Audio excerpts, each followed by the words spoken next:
Ça faisait un petit moment déjà que j'avais envie de vous parler d'un philosophe que j'ai découvert il y a quelques années après mes études de philosophie et qui ne m'a pas laissé indifférent et dont je peux même dire que c'est un de mes philosophes favoris. Ce philosophe, c'est Schopenhauer. C'est un philosophe allemand du XVIIIe et XIXe siècle et c'est un homme qui avait une vision du monde assez originale, assez personnelle et assez puissante et j'aurais souhaité vous l'exposer brièvement en quelques mots. Alors, Schopenhauer était un penseur à part, un penseur un peu particulier, euh, aussi bien par sa vision du monde que par son comportement, sa manière de faire, sa manière de s'exprimer. Par exemple, c'est quelqu'un qui n'hésitait pas à attaquer frontalement, y compris par l'insulte, ceux avec lesquels il était en désaccord. À l'époque de Schopenhauer, le philosophe le plus en vue, le plus réputé et le plus apprécié, c'était Hegel. Et Schopenhauer n'hésitait pas à se moquer de Hegel qu'il qualifiait de philosophe universitaire. Et pour lui, l'université à cette époque n'était qu'un prolongement de l'idéologie de l'État. Il s'inscrivait complètement contre l'institution, contre l'enseignement universitaire, contre la philosophie officielle. Et on comprend qu'il ait pu aussi développer une certaine forme de frustration de ne pas être reconnu de son temps comme un grand esprit, un philosophe à part entière. Alors, je vous disais que Schopenhauer avait une vision du monde originale. Quelle était cette vision du monde? Cette vision du monde, il la développe et l'expose dans son ouvrage le plus connu, un ouvrage assez monumental, Le monde comme volonté et comme représentation. Qu'est-ce que ça veut dire? Bien, pour Schopenhauer, le monde tel que nous le connaissons, tel que nous le voyons, tel que nous l'étudions, n'est pas d'une certaine manière le vrai monde. C'est plutôt la coquille du monde, une facette du monde, ce qu'on pourrait appeler la face externe du monde. Et c'est ça qu'il appelle la représentation. Ce monde de la représentation, c'est le monde que nous percevons, que nous analysons et auquel nous essayons de donner un sens, notamment par la science, par l'intellect, par la raison. Dans ce monde qui est le nôtre, les choses ont un sens, les choses obéissent à la loi de la causalité, au principe de raison suffisante, c'est-à-dire que une cause produit un effet et aucun effet n'existe sans cause, rien n'arrive sans raison et on peut rendre raison de tout ce qui arrive. Ça, c'est la vision scientifique du monde, qu'on pourrait appeler la vision matérialiste du monde. Schopenhauer, lui, échappe totalement à ces catégories de matérialisme ou d'idéalisme. Il se situe au-delà. Ce monde de la représentation, c'est également le monde de l'espace et du temps. C'est-à-dire que nous sommes dans un monde où tout s'inscrit nécessairement dans l'espace et le temps. On ne peut pas se représenter quelque chose en dehors de l'espace. L'espace est, pour ainsi dire, la structure même de notre esprit. Et de la même façon qu'on ne peut pas se représenter les choses sans espace, hors de l'espace, on ne peut pas se les représenter non plus en dehors du temps. Tout est soumis à une chronologie. Il y a toujours un avant et un après, et un pendant, mais on ne peut pas penser en dehors de cette idée de temporalité. On ne peut pas penser, disons, l'éternité. D'ailleurs, quand on pense le temps, on l'imagine toujours sous une forme divisée. Le passé, le présent et l'avenir. Et si on y réfléchit bien, le passé et l'avenir n'existent pas, puisqu'ils sont des représentations mentales. La seule chose qui existe, c'est le présent. Et pour Schopenhauer, la seule chose qui existe réellement, au-delà du monde de la représentation, c'est l'instant. Et l'instant, c'est l'éternité. Alors si je veux vous faire comprendre exactement ce que Schopenhauer appelle la représentation, je vais être obligé de passer par ce qu'il appelle la volonté. Alors qu'est-ce que la volonté? Eh bien, c'est en quelque sorte la face interne du monde, ce que le philosophe Kant appelait la chose en soi, et qui est, pourrait-on dire, le fond insaisissable de la réalité. Le fond insaisissable, c'est-à-dire, c'est quelque chose en réalité qui ne peut pas être conçu par l'esprit, qui ne peut pas être saisi par l'intellect, c'est quelque chose qui échappe complètement à nos capacités de compréhension. J'ai dit tout à l'heure que nous pensions et nous nous représentions les choses toujours à travers deux catégories qui sont l'espace et le temps. On ne peut pas penser en dehors de ces catégories. Eh bien, la volonté, c'est justement ce qui est en dehors de l'espace et du temps. C'est donc ce qui échappe à nos catégories de représentation, à nos catégories de pensée. Donc, c'est quelque chose qui est totalement insaisissable pour nous par les outils de l'intellect. Pour compléter ma présentation, la volonté, c'est la source de notre monde physique, de notre monde matériel observable, ce que Schopenhauer appelle le monde de la représentation donc, et c'est ce qui anime le monde de la représentation. Pour Schopenhauer, le monde de la représentation, c'est l'expression du monde de la volonté. Alors, le mot expression est intéressant parce que si on le décompose, expression, ça signifie ce qui est poussé en dehors en quelque sorte. Donc le monde de la représentation, c'est ce qui est poussé par le monde de la volonté, c'est la surface visible de la volonté et c'est la seule réalité à laquelle en fait nous ayons accès. Je vais essayer de le dire encore autrement. Pour Schopenhauer, la volonté, c'est l'être intime du monde, tandis que la représentation, le monde de la représentation, c'est la surface du monde, c'est la pellicule externe du monde. Pour prendre une image, c'est un peu comme si je parlais de l'océan, eh bien, la représentation de l'océan, c'est sa surface, c'est ce qu'on en voit, c'est ce qui est à l'extérieur, c'est ce qui est exprimé, tandis que la volonté de l'océan, eh bien, ce sont plutôt les fonds sous-marins. Et la surface de l'eau, c'est l'expression des fonds sous-marins qui, eux, nous sont inaccessibles. Ils le sont en réalité puisqu'on peut plonger sous l'eau. Mais pour Schopenhauer, on ne peut pas plonger dans la volonté. On est obligé de rester dans la surface de la représentation. Donc si on poursuit le fil de la pensée de Schopenhauer, en réalité, nous ne connaissons pas vraiment le monde, nous connaissons sa surface, nous connaissons sa pellicule externe, nous connaissons la représentation. La représentation, alors je vais peut-être en dire quelques mots, mais c'est ce qui fait que par exemple, si je vois une bouteille d'eau en face de moi, pour moi c'est une bouteille d'eau, point. Ce n'est rien d'autre que ce que j'en vois, je peux la toucher, je peux la mesurer, je peux la décrire, et pour moi c'est la seule réalité. En tant que sujet pensant, en tant qu'être qui a une conscience, je perçois le monde autour de moi et je ne me dis pas « ce monde, c'est la représentation ». Pour moi, c'est le monde, c'est le seul monde qui existe. Ça s'explique très bien par Schopenhauer, par le fait que, précisément, l'homme n'est pas capable d'aller au-delà du monde de la représentation. En tout cas, il n'est pas capable par les outils de l'intellect. Donc quand, par exemple, les scientifiques produisent un savoir, ils produisent un savoir sur la réalité physique, sur la réalité matérielle, ils produisent un savoir sur le monde de la représentation. Évidemment, ce monde de la représentation, il peut très bien nous suffire. On peut se contenter de ce monde-là en se disant, après tout, c'est le monde dans lequel j'évolue, je n'ai pas de raison de vouloir chercher une espèce d'arrière-monde ou de sous-monde ou de monde primordial, puisque le monde de la représentation me convient très bien. C'est vrai. Mais pour Schopenhauer, ce monde de la représentation, c'est aussi un monde d'illusion. C'est un monde d'illusion puisque c'est un monde qui nous fait croire que nous sommes supérieurs à ce que nous sommes réellement. Alors, expliquons ça. L'être humain possède une conscience, et il possède un intellect.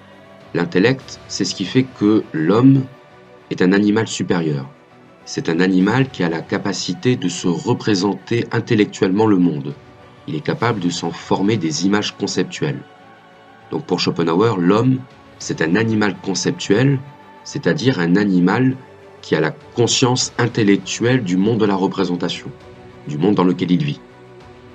Mais ce monde est une illusion parce que, quoi que nous fassions, et aussi élevées soient nos capacités intellectuelles, nous pouvons comprendre le comment du monde, comment il fonctionne, c'est le travail des scientifiques, en utilisant le principe de causalité, chaque cause produit un effet, nous pouvons comprendre ce monde dans son fonctionnement, dans ses mécanismes, mais nous sommes incapables d'en comprendre le pourquoi, nous sommes incapables d'en comprendre le sens. Pourquoi? Eh bien parce que pour comprendre le sens du monde dans son intimité, il faudrait être capable de pénétrer le monde de la volonté, et ça, nous n'y avons pas accès. Donc, tout ce qu'on va dire à partir de maintenant ne sera qu'une manière de confirmer qu'en fait, nous ne pouvons rien dire de ce monde de la volonté. On va quand même essayer.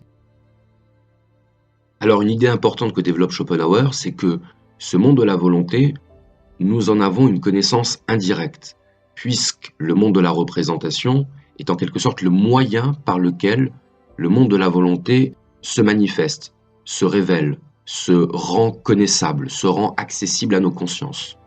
Nous-mêmes, en tant qu'individus, en tant que sujets humains, nous sommes des manifestations de la volonté. Nous en sommes des produits, des productions.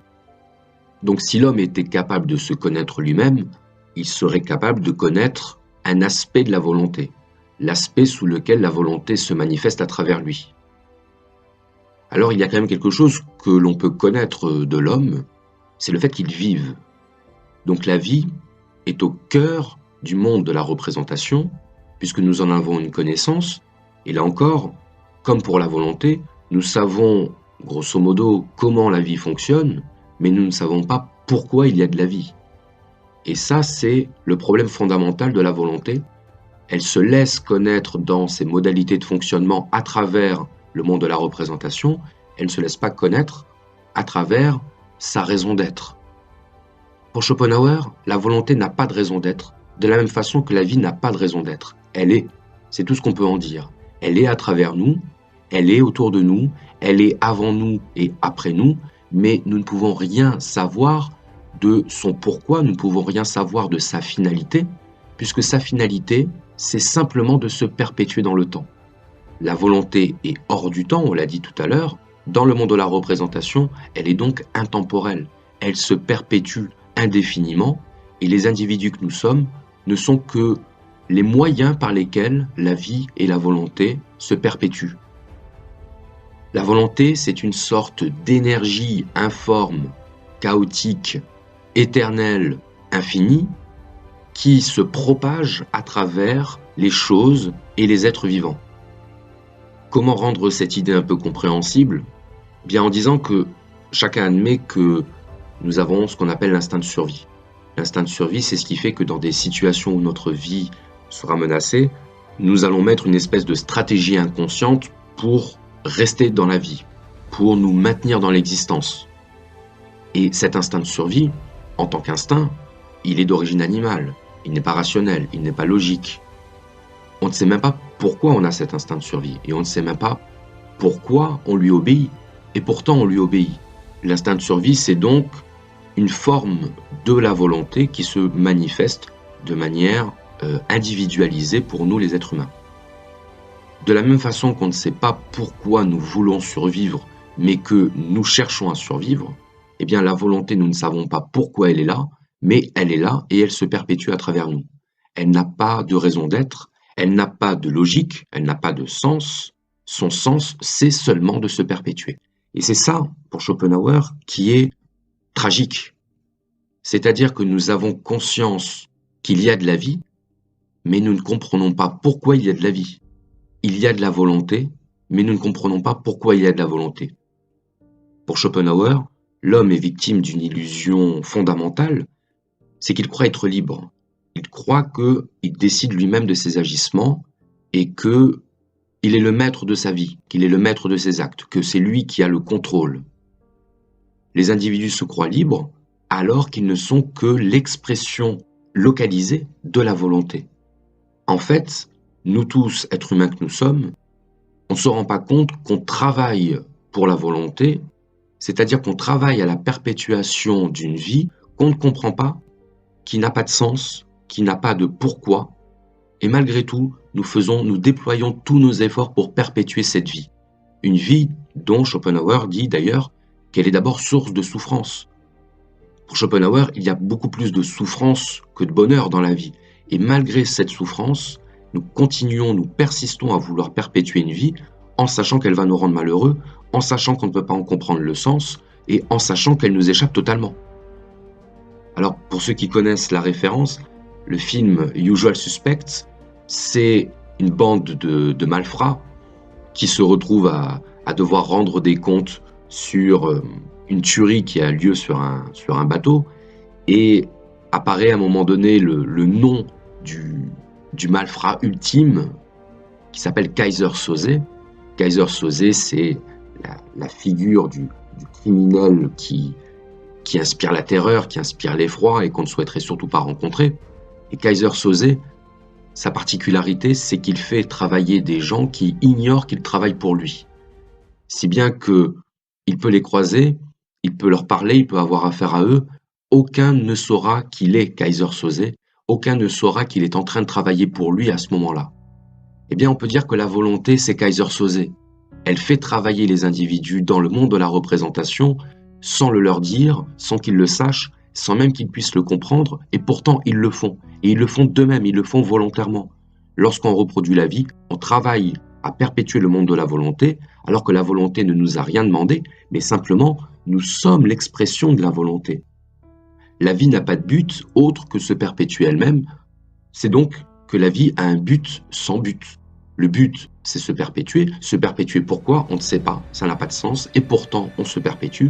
On veut vivre, mais sans savoir pourquoi. On a un amour aveugle de l'existence qui nous pousse à vouloir nous maintenir dans la vie sans savoir pourquoi nous voulons nous maintenir dans la vie. C'est là qu'on arrive à un aspect très intéressant de la philosophie de Schopenhauer, qui est la question de l'amour. Qu'est-ce que l'amour? Ça ne nous étonnera pas, pour Schopenhauer, l'amour c'est encore une illusion. C'est une illusion que la volonté donne aux individus pour qu'ils consentent à perpétuer l'espèce, pour qu'ils consentent à perpétuer le cycle indéfini de la vie. Lorsque nous sommes amoureux, nous voulons nous unir à la personne que nous aimons. Et de cet amour va naître un enfant, c'est-à-dire que de cet amour va naître la vie. L'amour, c'est donc le moyen, l'instrument qu'utilise l'espèce, et au-delà de l'espèce, la volonté, pour que la vie puisse se perpétuer, donc pour que la volonté elle-même puisse se perpétuer. Mais vous allez peut-être me dire, oui, mais l'amour, ce n'est pas ça qui fait qu'on se reproduit. C'est le désir sexuel qui fait qu'on se reproduit. Oui, et bien pour Schopenhauer, l'amour et le désir sexuel, c'est exactement la même chose. En fait, l'amour, c'est simplement la forme culturellement acceptable du désir sexuel. Tout à l'heure, je disais que l'homme était un animal conceptuel. Mais pour Schopenhauer, l'homme et l'animal, c'est exactement la même chose. Les deux sont dans une logique de persévérer dans la vie, de se maintenir dans l'existence. Les deux possèdent l'instinct de survie, les deux se reproduisent, et au final, la seule différence qu'il y a entre l'homme et l'animal, c'est que l'homme se pose la question du sens de son existence, tandis que l'animal se contente d'être dans l'existence. Donc, ça peut nous amener à nous dire qu'il n'y a pas de souffrance morale, mentale chez les animaux. Il n'y a peut-être pas de dépression chez les animaux comme il y a de la dépression chez les êtres humains, puisque l'être humain se pose la question du sens, et en l'absence de réponse, eh bien, ça va nécessairement affecter son rapport à l'existence, et donc ça va affecter sa vie morale, mentale, affective. Donc l'amour, je disais, c'est la forme culturellement acceptable du désir sexuel. Par exemple, un homme séduit une femme, eh bien, il va simplement prendre un chemin indirect pour aller vers ce qui est la finalité, c'est-à-dire le désir sexuel qui lui-même doit conduire à la reproduction. Donc en fait, mesdames, quand vous vous faites draguer, eh bien, l'homme qui vous drague, il cherche à perpétuer l'espèce à travers vous, et si vous acceptez ses avances, vous acceptez de perpétuer l'espèce à travers lui. On peut dire que le processus de séduction qui est à l'œuvre dans l'expression du désir sexuel humain, eh bien, ce n'est qu'un labyrinthe, qu'un dédale qui finalement conduira, on le sait nécessairement, à une seule issue qui est la reproduction. Alors c'est pour ça que pour beaucoup la séduction est quelque chose de l'ordre de l'hypocrisie. Pour Schopenhauer, c'est de l'ordre de l'hypocrisie puisqu'en fait on sait à l'avance où ça va mener. Ça va mener au lit, ça va mener à l'acte sexuel, et l'acte sexuel ayant pour finalité la reproduction, eh bien la séduction va mener à la reproduction. Dans l'amour, il y a quelque chose qui vient se surajouter au désir sexuel qui est le sentiment. Et pour Schopenhauer, ce sentiment, qui a malgré tout, c'est vrai, un côté un petit peu mystérieux, eh bien il n'est que ce qui nous permet d'accepter le fait que nous soyons prévus et déterminés pour nous reproduire. Comme nous sommes des animaux conceptuels, nous sommes des animaux métaphysiques, nous sommes des animaux qui produisons du sens, bien l'idée que nous puissions nous comporter exactement comme des animaux, c'est-à-dire copuler bestialement et puis faire en sorte de laisser une progéniture après nous, c'est quelque chose qui n'est pas supportable à notre conscience. C'est quelque chose que nous ne sommes pas prêts à accepter parce que notre vanité, Schopenhauer l'appelle la vanité, notre orgueil, notre ego, fait que nous voulons tellement nous persuader que nous avons l'emprise de notre vie, de ce que nous faisons, de nos choix, et y compris de nos sentiments, que nous ne pouvons pas accepter cette idée. Donc l'amour, c'est en quelque sorte le subterfuge de la nature, c'est le subterfuge de la volonté pour nous faire consentir à la répétition sans fin du cycle de la vie. Mais là encore, l'amour, c'est ce qui donne sens à une relation conjugale, mais derrière tout ça, qu'est-ce qu'il y a? Eh bien, il y a la sexualité. Et pour Schopenhauer, la sexualité, c'est le fond primitif de la vie. C'est donc l'expression de la volonté dans son caractère le plus brut, mais aussi le plus pur, puisque à travers la sexualité, eh bien, la volonté se manifeste telle qu'elle quasiment. La sexualité, c'est quelque chose de totalement irrationnel. C'est-à-dire que si on se pose la question « pourquoi j'ai du désir sexuel pour cette personne ?», il n'y a pas d'explication rationnelle. On ne peut que constater le désir. On ne peut pas l'expliquer, on ne peut pas expliquer son pourquoi, on peut expliquer son comment. On revient à ce qu'on disait tout à l'heure sur la différence entre le pourquoi et le comment. La volonté, c'est le pourquoi, on ne peut pas le connaître. La représentation, c'est le comment, c'est la seule chose qu'on puisse connaître. Donc on peut expliquer éventuellement les mécanismes du désir sexuel et les mécanismes du fonctionnement sexuel, mais on ne pourra jamais expliquer le pourquoi du désir. D'ailleurs, Schopenhauer, là-dessus, fait une petite remarque. Il dit que c'est lorsque l'acte sexuel est terminé qu'on prend conscience de son caractère absurde. Après l'acte sexuel, Schopenhauer dit « le sentiment de honte qui nous envahit, c'est un sentiment de lucidité. Un sentiment de lucidité sur la bestialité fondamentale qui nous constitue. Et la bestialité fondamentale, c'est la volonté, puisque c'est cette force brute qui s'exprime à travers nous de manière totalement irrationnelle et déchaînée. Donc, conclusion, c'est la volonté qui s'exprime dans le désir sexuel.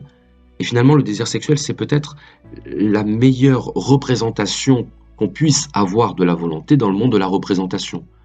On a bien vu que le monde de la volonté, cette espèce de monde chaotique, informe, qui structure le monde de la représentation, il est inconnaissable, il est impénétrable, mais il se laisse deviner d'une certaine manière à travers certains phénomènes, et le désir sexuel, c'est vraiment le phénomène humain dans lequel le monde de la volonté s'exprime de la manière la plus directe et la plus accessible. Alors, je vais vous lire un petit passage de Schopenhauer sur l'instinct sexuel. L'instinct sexuel est cause de la guerre et but de la paix. Il est le fondement d'actions sérieuses, objet de plaisanterie, source inépuisable de mots d'esprit, clé de toutes les allusions, explication de tout signe muet, de toute proposition non formulée, de tout regard furtif. C'est que l'affaire principale de tous les hommes se traite en secret et s'enveloppe ostensiblement de la plus grande ignorance possible. Deuxième citation sur l'amour et la relation entre l'amour et la sexualité. Toute inclination amoureuse n'est qu'un instinct sexuel plus nettement déterminé, plus individualisé. La procréation de tel enfant déterminé, voilà le but véritable, quoiqu'ignoré des acteurs, de tout roman d'amour. Les moyens et la façon d'y atteindre sont choses accessoires. Donc là, je pense que c'est suffisamment clair. Le but ignoré des amoureux, des amants, c'est la reproduction.